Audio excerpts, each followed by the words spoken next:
Hey, we are back again because I think the freak out about the Facebook pages, feeds, changes that have been tested really in 6 countries and another part of the world have been circulating.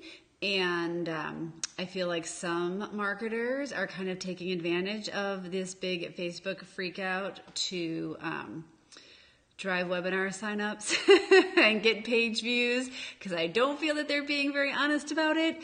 So this big Facebook feed freak out that began in the last couple weeks stemmed from some testing that was happening in 6 countries, like I said, in another part of the world. There were a couple big articles that were linked to, both of which were on Medium. They were Medium blog posts that were talking about what this test was. And now, the test in itself is terrifying. What it is it put all of the organic posts from pages, meaning your business pages, not your personal profile, in a completely separate feed. And the only things that were in what we'll call the regular Facebook feed were posts from your friends and then paid content from those pages. So obviously, anyone who runs a business page is understandably very upset. Also, there's lots of reasons that people have business pages. It's not just because people are trying to sell to you constantly. There are community pages, there are nonprofit pages, there are pages for your kids' school. People have grown to count on Facebook pages because they want to be informed of stuff that they care about.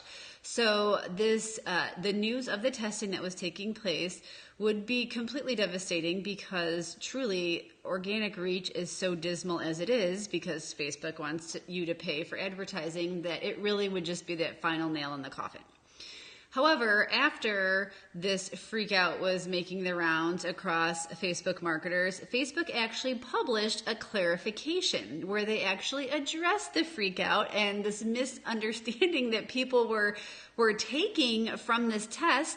They did say that this test was not going to be rolled out any further. This was not their intention for people to take these big, deep meaning that this was how it was going to be for everyone.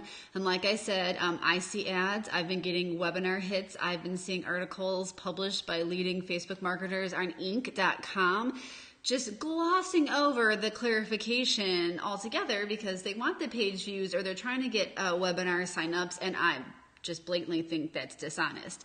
But putting that aside, it is important to know what isn't true. I have a deep hate for Facebook, for like a lot of other small business owners do and a lot of other Facebook marketers do. But you do need to separate fact from fiction. So that the testing was confirmed by Facebook to not be something that's going to be rolled out, and that was not their intention. So it is important to know that. However, and this is a big however, I think this giant Facebook freakout is a really important reminder because there are a lot of businesses who rely on nothing but their Facebook page. There are some businesses who don't even have a website, which is a super huge no-no. And all they have is their Facebook page. So I think this is a good sort of shakeup to say, hey, maybe I need to diversify my online marketing presence a little bit. Maybe I do need to make sure and get that website built, or maybe my website looks like it was built in 1989 and it probably needs some kind of update. Because, if you don't heed this warning and then there is another change, you're SOL. And I think this warning also really drives home the point that I know I've always made with my clients, that social media platforms, they're not controlled by you. They're not owned by you. You can build up these tremendous followings on Twitter or Facebook or Pinterest or Google Plus, whatever it is, on LinkedIn. But if something happens tomorrow, all that's gone. You don't have control over that. You have no ownership over that. If the rules are changed, you're just along for the ride. So the absolute only way that you can truly have an online home base and a place where you have total control over would be to have your own website. So again, there's lessons to be learned from all of these things that happen.